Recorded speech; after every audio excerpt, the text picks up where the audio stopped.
Ayo ikhwan, maafkan adalah orang yang memiliki kemuliaan. Rasulullah SAW katakan, "Wa ma zadallahu 'abdan bi'afwin illa 'izza." Tidaklah Allah menambahkan dari perbuatan atau sifat pemaaf kecuali izzan, kemuliaan. Dia semakin mulia di masyarakat. Bukan malah dia dipandang hina, tidak, tetapi dia semakin dipandang mulia. Karena memaafkan itu berat. Memaafkan itu berat dan butuh perjuangan. Kata Allah Subhanahu wa taala, "Wa an ta'fu aqrabu littaqwa." Dan kalian memaafkan aqrabu littaqwa, itu lebih dekat kepada ketakwaan. Memaafkan orang. Fa'fu wasfahu. Kata Allah Subhanahu wa taala, maafkanlah dan wasfahu. Dan maafkanlah dengan safah, dengan benar-benar maaf. Ya, ada orang yang bilang, mungkin sudah saya sebutkan di sini. Ada yang mengatakan kalau paku sudah dipalu di dinding, meskipun paku tersebut dicabut, maka dia pasti berbekas. Kalau kita sudah menyakiti orang lain, katanya, kita sudah palu hati orang lain, kita sakiti orang lain, kemudian kita minta maaf, tetap saja maaf tersebut masih berbekas. Terbekas, ada bekasnya tidak? Ya, saya katakan, ini baru tingkatan al-afwu.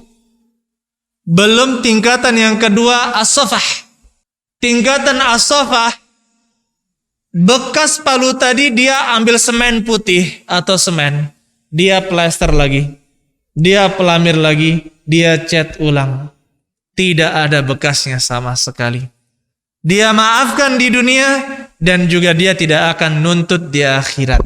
Allah alam bisawab. Dan sudah sepantasnya ya ikhwan, semakin kita mencintai kaum muslimin, maka kita akan semakin memikirkan mereka.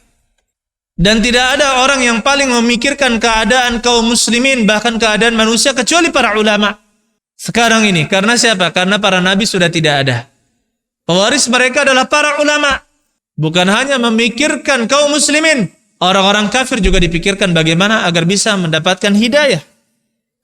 Kemudian mereka juga memikirkan kaum muslimin, melatih diri hati-hati mereka untuk selalu mencintai kaum muslimin dan memaafkan perbuatan-perbuatan zalim dari kaum muslimin. Dan ini butuh latihan, ya. Dan ini butuh latihan. Ketika menghadapi kezaliman orang lain, maka ada beberapa tingkatan dari orang tersebut. Yang pertama, orang itu membalas dengan yang lebih parah, maka ini namanya zalim. Yang kedua, membalas dengan serupa. Jelek kamu juga jelek. Hidung pesek, sama kamu juga hidung pesek. Ini jaiz, boleh. Yang ketiga, memaafkan di dunia, disisakan di akhirat. Muka babi, sabar, nanti saja di akhirat. Balasannya di akhirat. Diambil hartanya, sabar, nanti ku tuntut di akhirat. Tingkatan ketiga. Tingkatan yang keempat, ku maafkan di dunia, di akhirat tidak akan ku tuntut. Tingkatan yang kelima, ketika dia dizalimi, ketika dia disakiti, pertama, dia membalas dengan yang lebih baik. Dia doakan, ya Allah, jadikanlah teman saya yang mencela ini sebagai orang yang bermanfaat, menjadi orang yang kaya, sehingga dia menebar kebaikan di mana-mana. Doa kebaikan. Atau ada orang mencelanya, cebol, dia bungkusin. Setiap ada yang mengejek dia ambil amplop angpau gitu ya, isi 5.000, 10.000, 500.000, malah memberikan hadiah. Dia dicela malah diberikan hadiah. Dia dizolimi. Jadi kalau misalkan pikirnya kita ini ada 5 tingkatan, latihan. Ini semuanya untuk menuju ke yang kelima. Sebagaimana Rasulullah SAW dizolimi di Taif.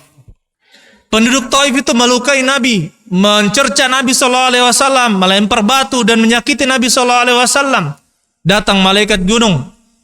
Ya Muhammad, kalau kamu mau dua gunung ini, yaitu induk dari Safa dan Marwah, itu kedua gunung besar di Mekah. Kalau kamu mau dua gunung ini saya timpakan ke mereka, mereka semuanya akan mati dengan gunung tersebut. Apakah kamu mau?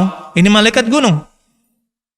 La, inni la arju, saya sungguh berharap di antara mereka ada orang-orang yang mentauhidkan Allah, mengharapkan keislaman mereka. Doa Nabi SAW dizalimi, ternyata apa? Ternyata membalas dengan doa yang baik. Oleh karena itu, ayyuhal ikhwan rahimani wa rahimakumullah, kita lihat bagaimana akhlak dari Nabi SAW. Pernah Nabi SAW di pasar, ada seorang Arab Badui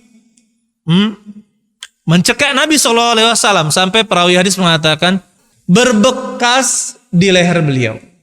Fadhahikan Nabi sallallahu alaihi wasallam. Nabi sallallahu alaihi wasallam tertawa. Coba, disakiti sampai berbekas, beliau tertawa. Apakah beliau membalas? Tidak.